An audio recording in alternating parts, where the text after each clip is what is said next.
guys, hello, this is my vlog. Ito yung setup ko, konting simpleng setup lang naman. Dito ako gagawa mamaya ng kahit simpleng program lang para may pakita ko naman ang na-apply ko sa school. Nakuha kong mga natutunan kong mga skill, mga program lang, simpleng program sa school. Yan. Teka lang muna, ayusin ko lang, open ko lang muna yung laptop.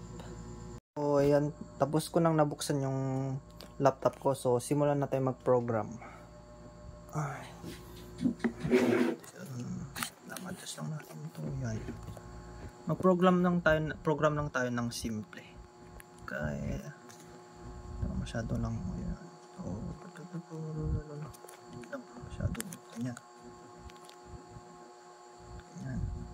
Ayusin lang natin program.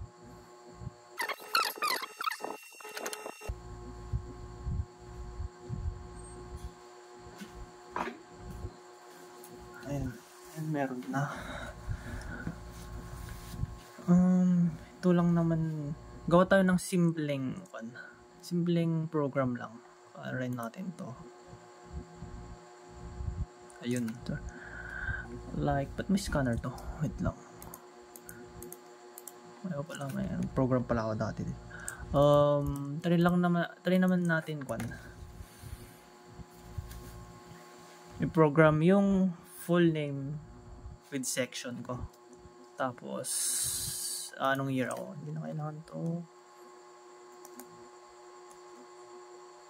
Ayan.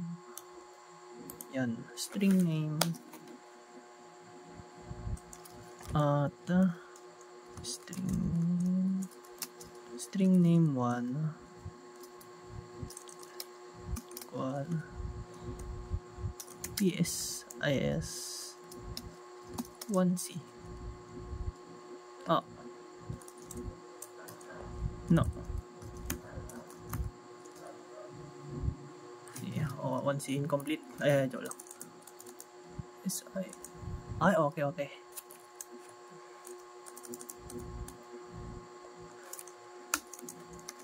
IS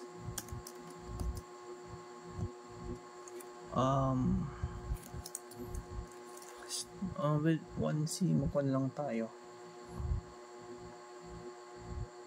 Kaya try nga natin yung pwede dito. Pwede.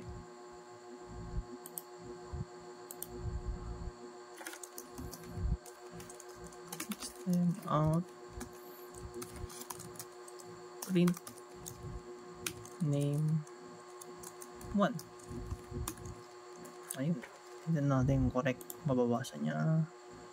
Ayun, ito lang natin ng #n. No.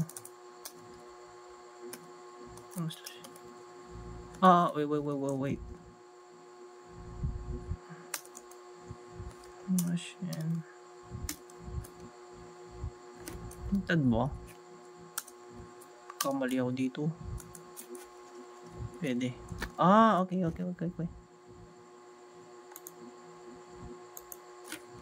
Try natin ito.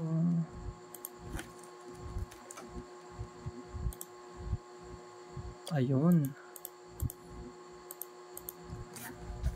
Lang naman, simple lang naman na program. Try natin. Teka lang, kain muna ako.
pagkatapos ko kumain dito, bumalik ako tapos mag-browse ulit ako ng YouTube. Parang manonood ako ng tutorial ng Java sa YouTube. Connect ko lang muna yung AirPods ko. Yan. Ina-adjust ko, nagsa-search ako ng simple programming. Yan. Sige, take your time. Yan, nag-search pa ako dyan. Ano yung magandang panoorin. Hindi, joke lang. Manonood ako ng anime. So guys, thanks for watching. Bye-bye!